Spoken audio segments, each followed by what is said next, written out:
Good morning. Wish I could be like other people. Good morning. It's not real. It's Tuesday and it's 9:45.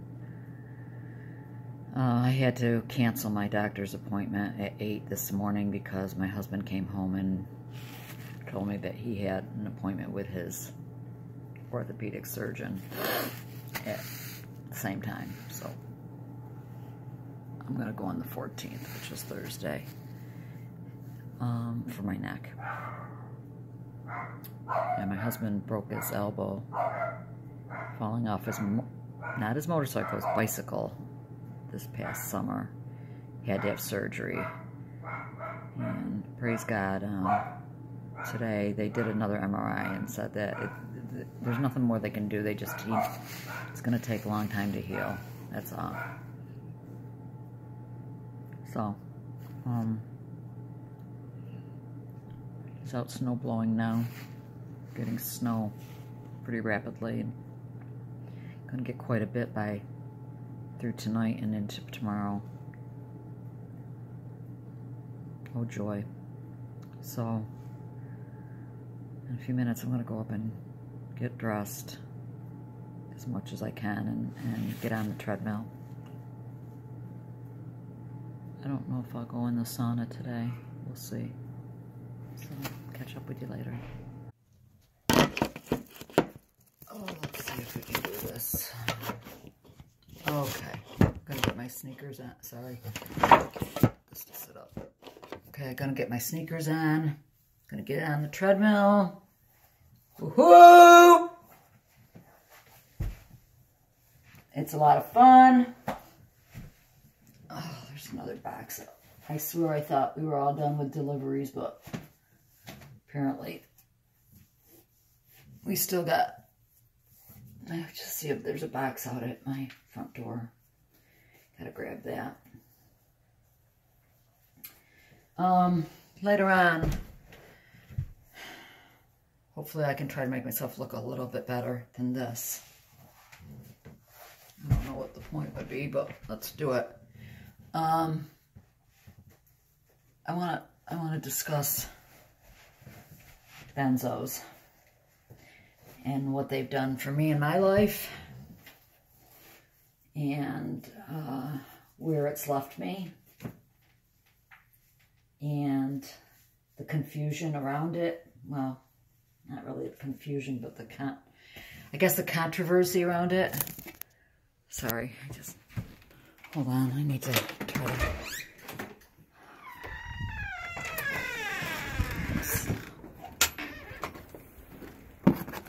Oh, good. Somebody sent me a bunch of fruit. Just what we want, fruit.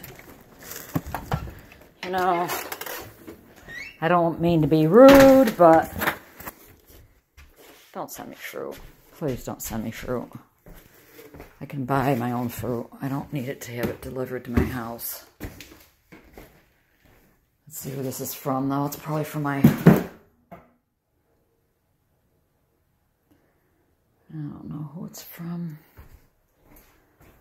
I have a very, very, very, very, very, very, very rich, in other words, a millionaire, uncle who lives in Manhattan. He has his own architect firm. Hold please, I'm going to try to show you here for a minute so I can show you. Oh, yay! I got oranges. Hell Grove. Now, who the freak are they from? Well, you'd think that it would come with a no. And there's no no. Well, it does come with honey roasted peanuts and fruit nut snack mix and some chocolate balls, which can't eat that. Oh, and chocolate chip cookies. And some Florida orange marmalade. Can't eat any. And 1, 2, 3, 4, 5, 6, 7, 8, 9, 10, 11, 12, 13, 14 oranges. Woohoo! Who the freak is it from? So I'm thinking it's from him because he doesn't know what else to send me. Why wouldn't there be a card? There's just nothing. It doesn't say who it's from. Great. I'll unpack it after I get off the... It just doesn't say who it's from. It's to Mr. and Mrs. Sidney DeJean. Oh, here it is. I'm sorry, just found it. Oh, my stepmom. Lainey and Sid, Merry Christmas. Love, Yuda Fowler. Thanks, Yuda. It's the thought that counts, right? And I'm being such a witch.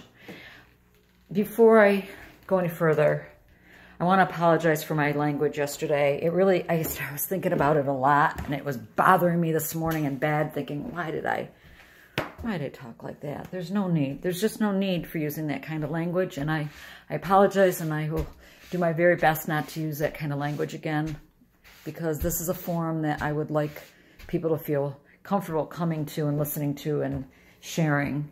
And I don't need to use that kind of language. I can express how crappy I feel without using vulgarity. So, crap. Crap and suck. I hope that's okay. Can I use those words? Crap and suck? Okay, here's the treadmill. Here we are. We're going to get on it in 30 minutes. So, I wish I could walk and talk at the same time, but I can't. Because I have to hold on for dear life. And I'm afraid that if I try to pay attention to talking and looking at this camera, I'll probably fall right off. Okay, so I'll see you in a little while from me to you. Okay. Hi. Finished the treadmill. So I'm going to jump right in here about benzodiazepine. Valium being the longest acting one, but the weakest. Then we have Ativan / lorazepam. By the way, first of all, Valium or diazepam. Ativan / lorazepam. That's the generic. That's the next strongest one, but shorter acting. Then we have Xanax, Prolazam. I can't say it right. I'm a nurse. I should be able to say it right. Anyway. Strongest, shortest acting. And then there's Klonopin, clonazepam. Valium and clonazepam. Xanax and Klonopin are equal in strength. The difference between the two is Klonopin has a much longer half-life. Xanax has a very short half-life. Therefore, Xanax is usually used for PRN. You know, sudden. You need it quick. It gets into your body within 15 minutes, and it leaves your body within 4 hours. They say 4 to 8. 4 hours. Anyway, it's never been intended to be used for more than 9 days. 9 days. That's a little over a week. Most of us have been on it for years. Now, with that being said, I know a lot of people who have been on it for years and years and years and years and never have a problem and will never come off of it. They don't care. They do fine. I have a friend who has got lupus, several other chronic illnesses, and she's on Xanax. I want to say 3 milligrams a day, so a milligram every couple hours or whatever, 3 times a day, so like 3 milligrams. And what she said to me at one point was, they can change all my other medications. I don't care what they do, because they've had to do that in the past, change medications on her and stuff. But she said, but they'll never take my Xanax away. I don't care. So anyway, some people do fine. And then there's the group of us that seem to fall into tolerance. Now, tolerance is when the dose you had been taking suddenly doesn't help anymore, and you feel like you need more. And you take a little bit more, and it helps for a time being, and that doesn't work, and that's called tolerance. Interdose withdrawal is when in between your doses, you feel those symptoms rev up bad, and you feel like, I need the pill, I need the pill. You're needing it more than before. For me, personally, what's happened, and this is what's common, is that what I was given it for, yes, I have anxiety disorder, general anxiety disorder, but I was given it for insomnia more than anything else in the beginning, which was causing more anxiety. As I took, and it helped with my sleep, as I took it though, I felt that I needed it more and more, and my anxiety became worse and worse. What I experience now is nothing compared to what I've ever experienced prior to the drug. It's chemical. It's a chemical anxiety. It's the best way I can describe it, is that it's very nasty. It's not anything like I had before. So, as I've said in the past, for many years, well, the last 4 years, I was on a website called Benzo Buddies and met lots of wonderful people and was tapering. I had switched over to Valium because Valium is the weakest but the longest acting. It's supposed to be the, you know, if you look up Heather Ashton, I have her manual. I've printed it out several times for different doctors. I know it backwards, forwards, and sideways. I know that manual. So I was on Valium, tapered. But I was having other symptoms that just were not matching up, as I've said in the past. And the problem with benzodiazepine addiction, and they don't like to say addiction, but that's what it is. Your body, your brain becomes addicted to it, is that it mimics Lyme disease, which Lyme is the great imitator of many different things. So what's causing what? That's the question. How much of this is really, truly Lyme, Bartonella, Babesia, Mycoplasma pneumoniae, and how much that is due to my benzo? I may never know. Not in this lifetime. I have to literally come to grips with the fact that I may never know. I am treating for the Babesia, Bartonella, and Lyme, and we'll see what happens. I found an article yesterday, I shared it with several of my friends, that kind of pinpointed each of these co-infections and all, I mean, really got into the nitty-gritty of all the different symptoms, and my gosh, that is me. I was like, holy cow, no, I do have Babesia. Oh my gosh, I do have Bartonella. Oh my gosh, I do have this, because I really hit all the bulletins, except for I don't have the striated, is that a word? Rash from Bartonella, which is like, it looks like stretch marks. Never had that. And I have joint pain, and I had it worse. I go in through waves of having, really feeling like I'm being beat up by a sledgehammer, and then other times not so bad. And that's why I was diagnosed with fibromyalgia years ago. Well, back in 2013, I was told I had fibromyalgia because I ached and hurt. Now it's, as I've said, my neck. My shoulders, the last couple of days, shoulders and upper arms have been aching. I don't know what that is from, but definitely shoulders and upper arms. Lower back has been bothering me quite a bit. My feet, my toe joints, I've told you about that. I don't know if that's for my sneakers, because I believe Bartonella, the bottoms of your feet are supposed to hurt. The bottoms of my feet tingle and prickle and feel numb. Anyway, back to the benzodiazepine. This is my personal opinion. If you can, by any way, never start it, don't. Don't ever take it. If you're taking it, so be it. Good luck. because getting off of it, I've tried to get off of it twice now. And I haven't been able to. So who knows? It's just, I have a friend, she's going to watch this, so she knows who she is. She tried to get off. She did the whole crossover thing with me and was on Valium, but then she went back onto Ativan. In between, she did Xanax, then Ativan, and she did a couple times back and forth. But anyway, she's been at Ativan for 2 years now. And what started out at 1 milligram is now 4 plus 1 PRN. So there are days she's taken 5 milligrams of lorazepam Ativan. And she's got a lot of reasons why she can't even try to get off of it at this point, especially by herself. She wouldn't be able to do it.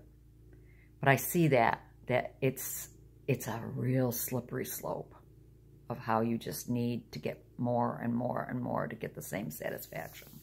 And that's why I, for the longest time, refused to increase my dose or do anything. But when my sleep got really, really hammered a month ago, and my anxiety was just ripping me apart, I caved.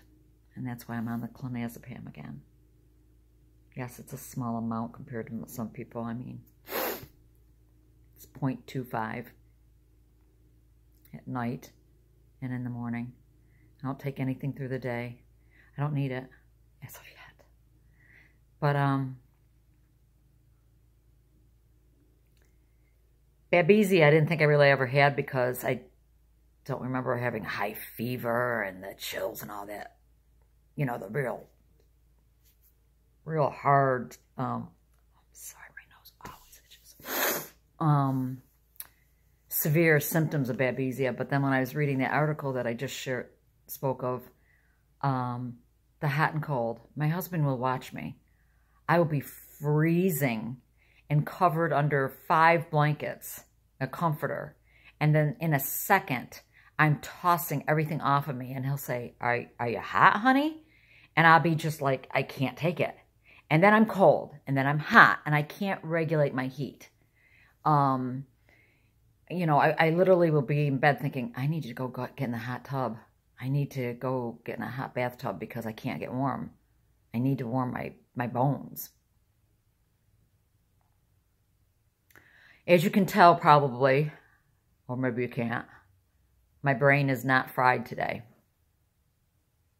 It's not burnt. It's fried. It's always fried. But it's not burnt today. It's just fried.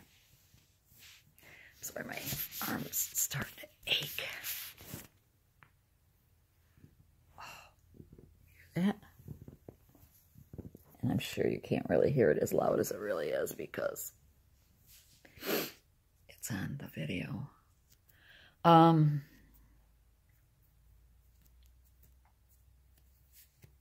But I didn't wake up very good. I woke up with pretty severe anxiety this morning. I hate that. I don't know what that all is about, but I hate that being startled awake and feeling like you're going to jump out of the bed and scream and run around in circles like a crazy person.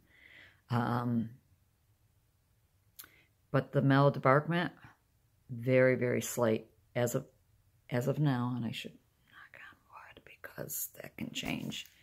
I mean, it's only like 11:30 in the morning, so anything can happen in the next hours.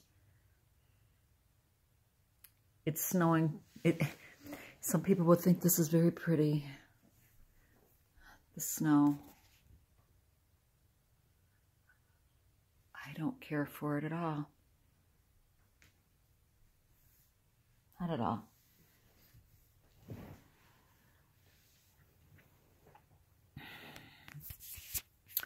So that's my little discussion on benzodiazepines. I'm sure I didn't give you a lot of science. I'm not going to give you the science because just Google Heather Ashton and she's got a whole manual and she really breaks it down for you. She's the pioneer of benzodiazepine withdrawal. But now I'm dealing with the fact that, I mean, for almost 2 years, I chose to not believe I had Lyme and didn't even think about co-infections. I was just thinking about Lyme, never thought about co-infections whatsoever. And when the tests came back, and again, they're not, I think I explained it earlier in another video that they're not absolutes, but it means that I had the infection at some point. I guess that's what it says, maybe not an active infection.